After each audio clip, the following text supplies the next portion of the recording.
The Biden administration is overhauling the public service loan forgiveness program. Officials say that the changes will benefit more than 550,000 public sector workers. They include teachers, members of the military, first responders, and government employees. The program was created back in 2007, but has since been riddled with confusion. It was intended to forgive federal student loan debt for those who qualified. But on Tuesday, the Department of Education acknowledged it has fallen short.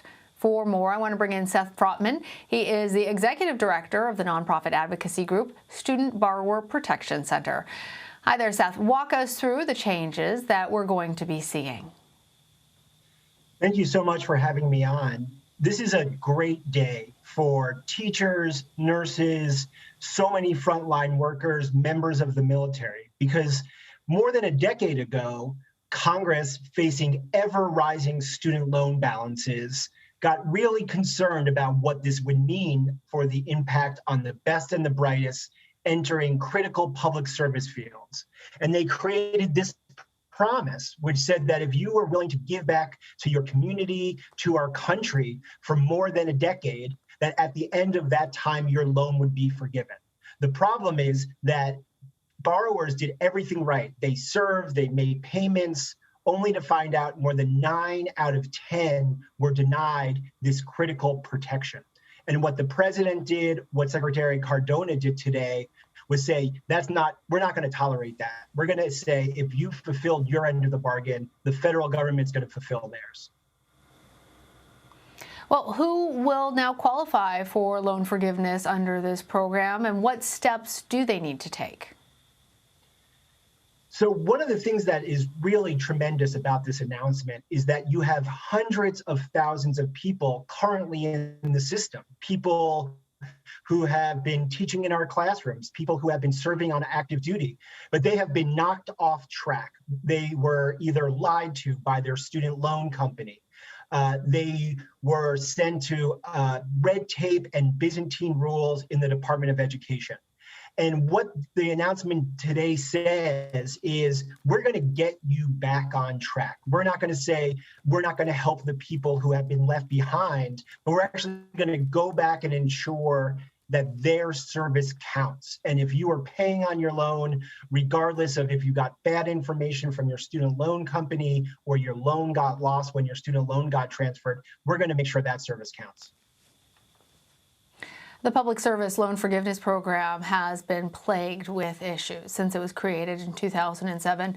The Department of Education says that they hope that this overhaul will, quote, restore the promise of the program. Tell us more about the ways in which it fell short. And do you think that these changes really are going to be enough to cover all of those shortcomings? Well, unfortunately, the promise did fall short. I've talked to thousands of people over the last few years who were relying on this program, who were willing to give back in their communities, but it was really taking a toll on their financial lives. They weren't being paid that much to be a nurse or a social worker in a school, and the list goes on.